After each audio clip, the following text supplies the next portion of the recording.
something that you're willing to go spend 3 months working on, go to Los Angeles, miss your family and all that, so that you can have it in your reel and maybe you can show it to your mom will smile, right? So why do you want to spend all that time? So you really try hard to do the creative side, but you also fulfill all the client requirements. The bite and smile, showing the product, everything in front. If you go through all his work, just go back to Night Critic and look up Jerry Graff. Most of the work, 90% of it, has that, okay? And why am I saying that? Well, that's exactly the same philosophy that my partner Jared and I had at Y&R and we brought to Saatchi. Exactly the same policy, the same philosophy. So there's something to be said for you guys that are like really super talented out there. I mean, really, I'm sure there's like 2 to 3 of you guys that can basically go party all night, get up in the morning, walk in with their hair all messed up, oh, hi, and drop a brilliance on the table, right? And everybody goes, wow, that girl or that guy just amazing, triple your salary and do that. But most of us, and I say most of us, are not that at all, whatsoever. What I'm getting at is that to be creative, to really do what you have to do, you have to put a lot of time into it. There's no replacement for it. And I don't mean like sit at the bar and then concept and write scripts while you're drinking 20 beers. I'm talking about time. If you don't solve it, you gotta stay until midnight. If I mean that you don't have it, stay until 2, 3, 4, 5, until you finally get it. Because you know what? It's like a drug, or like a really amazing glass of wine, right? Once you hit it, you're like, how did I do this? Wow, this is brilliant. And people really love you. They totally, like they think you're God, and you're like, how am I going to be able to do that again? It's impossible. So anyhow, creativity equals time. You can look across the room and you know who the really good guy or the really good girl is. And right now you say, oh, I'll never be like her. Well, yeah, you can. You have to give in the right opportunities. And the right opportunities come with going to the right agency, okay? Getting a right start somewhere. I would say that it's imperative that you know how much control you have over the accounts that you're going to be working on. Control over the accounts you're working on. But I'm just a junior. How can I have control over it? Well, control comes in knowing or getting to figure out. I mean, somebody gives you the information when you're interviewing is how many people in of the group that I work in will be pitching per assignment. If you come to an agency that basically gangbangs everything, where you have 6 teams in the middle of the mix for one TV spot or one ad, it's difficult. It's troublesome. But I'm not saying that that's wrong. I think that then you have to figure, okay, so that's how this agency operates. Okay, fine. Now you got to figure out what the creative director's taste and agenda and editing agenda is for him. Meaning, I worked for a guy that just spent 2-3 weeks working on some great stuff, and I was like, me and my partner were like the guys who came up with, you know, interesting stuff, really wacky sometimes. You know, and they took you to the meeting because it made people laugh and it was exciting. But then there was always the one guy in that group, one person, that did exactly what the client was expecting. But they didn't have the creative part of it. You follow what I'm saying? So people in general were like, yeah, well, that's pretty much the brief, but it has no real spin to it. The client gets into the meeting, laughs at the funny work. I was like, I could never do that no, I would never see myself doing that kind of, oh, but yeah, I can see myself doing the big headline product shot, and all of a sudden there's 3 weeks worth of work, you go down the drain. Oh yeah, you got some great stuff for your portfolio. You have some great boards that maybe some producer or director wants to shoot some spec and, you know, will shoot stuff for you. You try that for 4 years at a big agency, which was my case, and it gets pretty depressing. I wonder like why I didn't get fired, maybe because I was just so nice. But I went almost 3.5 years without shooting a single spot, and getting paid a lot of money. 3.5 years. Until I finally walked into the creative manager and I was like, okay, so when is the gauntlet coming down? You fire me? And like, no, we love you, you're great. And I'm like, great. So how come I haven't shot a single spot? So then I complained a little bit, and, you know, just keeping the cool side and being good about it. But then what I realized was that I had no control whatsoever over the work that was being shown. I kept going higher and higher in the food chain. I started going to the meetings and presenting my own work.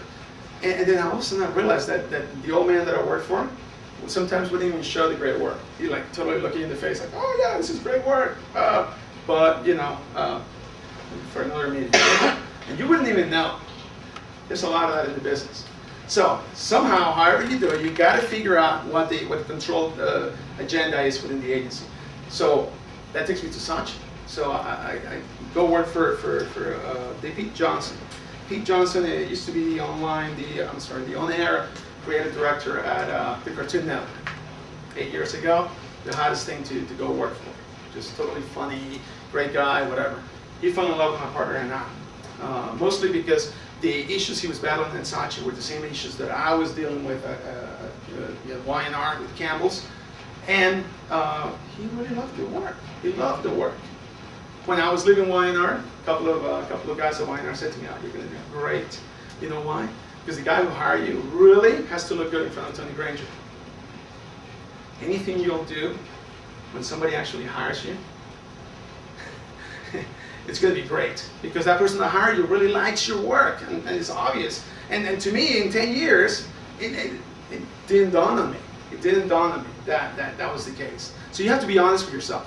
You're working at an agency, you go work for whoever, even if it's a middle-end agency or whatever the case, and if after 2 years you just stop learning and you're not really getting the work you want, then you need to like evolve and find somebody that really agrees with how you are thinking and the kind of stuff you're doing.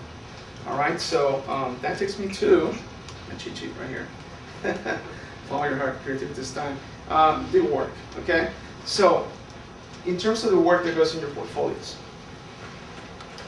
a long time ago, there was a woman at the Fallon in Minneapolis that came to the wine show in New York, and that's one of the nice things about New York. You can go to all these events and kind of soak it up. Even after enough years out of ad school, you got to continue soaking it up. Go see all the superstars in the business. And this woman came into the wine show, and the one thing that I got out of the whole thing was like human truths, human truths. And I was like, human truths? What is human truth?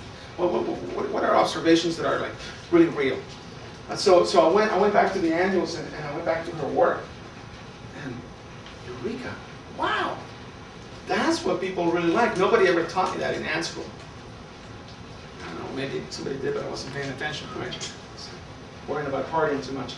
And essentially, human truths are just things, ideas, observations that you make when you're working on a brief. If you're working on a brief for yogurt. And I'll show you a spot here that my partner and I did for Yoplait recently. And nowadays, when we look at work for teams that are working under us or even ourselves, no matter how funny the idea is, no matter how sad it is, or how it doesn't have a human truth in it. You know, if you're working on Yoplait, like in the case of this spot, we went in there and formulated a spot that was simply about the fact that this Yoplait yogurt tastes so good, it couldn't possibly have fiber in it. Fiber One is the name of the big brand. And to attend, so we had the client ask for, okay, we want it to be in the supermarket, we want people trying it, so maybe we do like a little taste test table sort of thing. And all these requirements, and we're like in a box, but it's like doing a crossword puzzle. You're like checking it off and trying to figure out how to do it. This is a challenge.